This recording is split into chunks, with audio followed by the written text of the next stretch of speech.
Book 7, Chapter 14.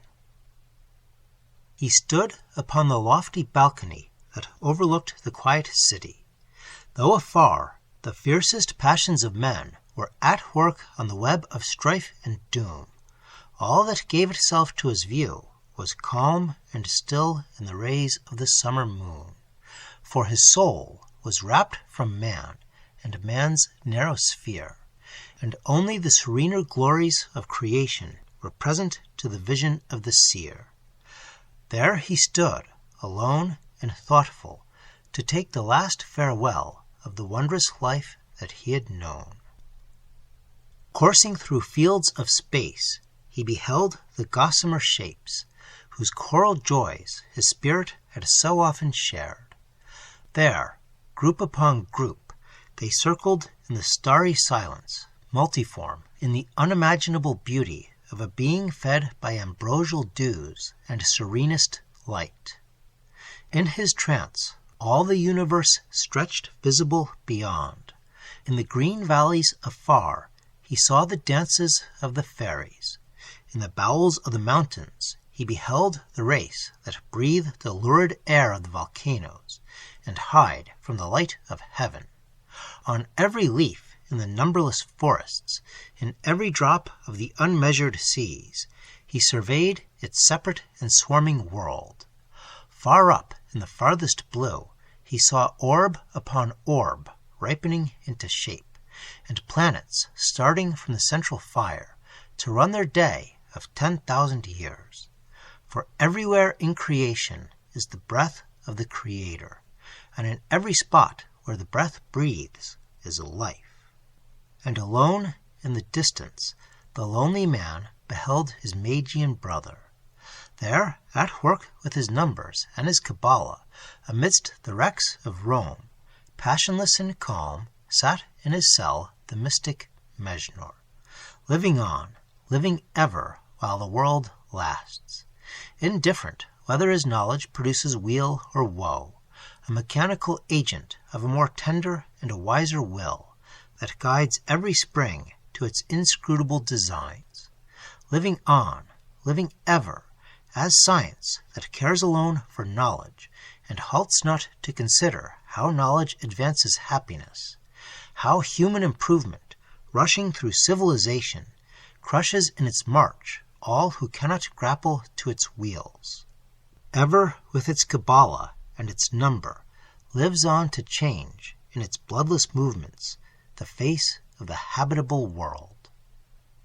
And, "Oh, farewell to life," murmured the glorious dreamer. "Sweet, O life, hast thou been to me. How fathomless thy joys, how rapturously has my soul bounded forth upon the upward paths." To him who forever renews his youth in the clear fount of nature, how exquisite is the mere happiness to be. Farewell, ye lamps of heaven, and ye million tribes, the populace of air. Not a mote in the beam, not an herb on the mountain, not a pebble on the shore, not a seed far blown into the wilderness, but contributed to the lore that sought in all the true principle of life, the beautiful, the joyous, the immortal. To others, a land, a city, a hearth has been a home. My home has been wherever the intellect could pierce, or the spirit could breathe the air. He paused, and through the immeasurable space, his eyes and his heart, penetrating the dismal dungeon, rested on his child. He saw it slumbering in the arms of the pale mother, and his soul spoke to the sleeping soul. "Forgive me if my desire was sin. I dreamed to have reared and nurtured thee to the divinest destinies my visions could foresee.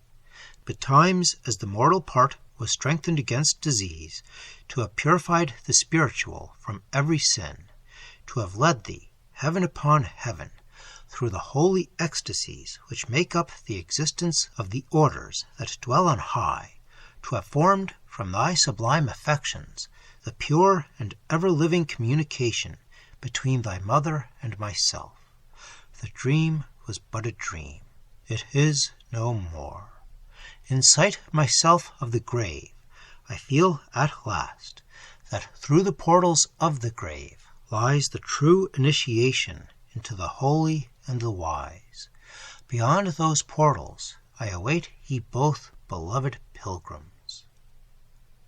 From his numbers and his Kabbalah, in his cell, amidst the wrecks of Rome, Mejnour, startled, looked up, and through the spirit felt that the spirit of his distant friend addressed him. Fare thee well forever upon this earth. Thy last companion forsakes thy side. Thine age survives the youth of all, and the final day shall find thee still the contemplator of our tombs.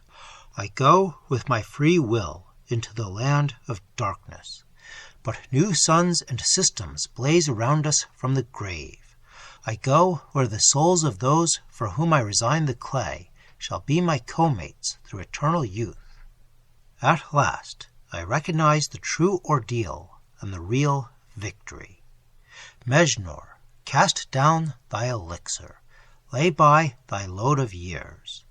Wherever the soul can wander, the eternal soul of all things protects it still.